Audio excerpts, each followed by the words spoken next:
Kwa upande wa mitandao ya kijamii kuhusiana na tetesi na michezo na burudani kiujumla, tunazungumzia swala zima la klabu ya Young Africans kuhusiana na kuweza kusaini mikataba na kocha wa Mamelodi Sundowns. Hapa namzungumzia kocha Mokoena ambaye hivi sasa amekuwa ni gumzo sana kwenye mitandao ya kijamii. Wadau pamoja na watu mbalimbali wamekuwa wakizungumzia swala hili, lakini pia uongozi wa Young Africans mara kadhaa umekuwa ukiongelea kuhusiana na hii. Na hii si tetesi ya muda mfupi, bali ni ya muda mrefu na tayari imesha kuwa kama jambo ambalo ni gumzo hivi. Kila mtu ama shabiki wa klabu ya Yanga anataka kusikia ni nini ambacho kinaendelea sasa hivi kati ya Mokoena na upande wa timu ya Young Africans.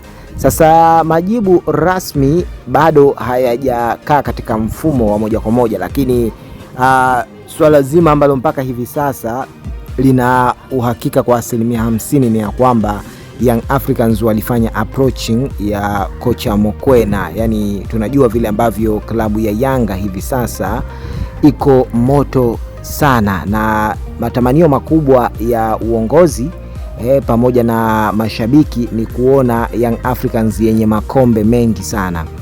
Kwa hakika wanaamini kwa kuwa Mokoena ni mwalimu mzoefu wa muda mrefu, basi kwa kumleta klabuni Young Africans itakuwa ni chachu ya maendeleo na sababu kubwa ya kuleta makombe na ushindi wa kishindo kwa upande wa klabu ya Young Africans. Hayo ndio ambayo matumaini yaliyowekwa na klabu ya Yanga. Nawe kama mwana Yanga na mshabiki wa karibu na mfuatiliaji wa michezo, una maoni gani katika swala hili ambalo sasa hivi linaendelea? Wewe unahisi ni sahihi kwa klabu ya Young Africans, uongozi pamoja na baadhi ya wadau wanaosupport swala la kocha Mokoena kuweza kutua klabu ya Young Africans ni sahihi kabisa na linapaswa leo hivyo, ama wewe ushauri wako ni upi? Unaweza ukatuandikia maoni yako hapo chini kwenye upande wa comments, lakini pia usisahau kuweza kujiunga nasi hapa kwa yeye ambaye ndio mara ya kwanza unakutana nasi, na kwa yeye ambaye tayari ulishajiunga nasi lakini bado hujakuwa mwanafamilia yetu moja kwa moja, basi subscribe, lakini pia na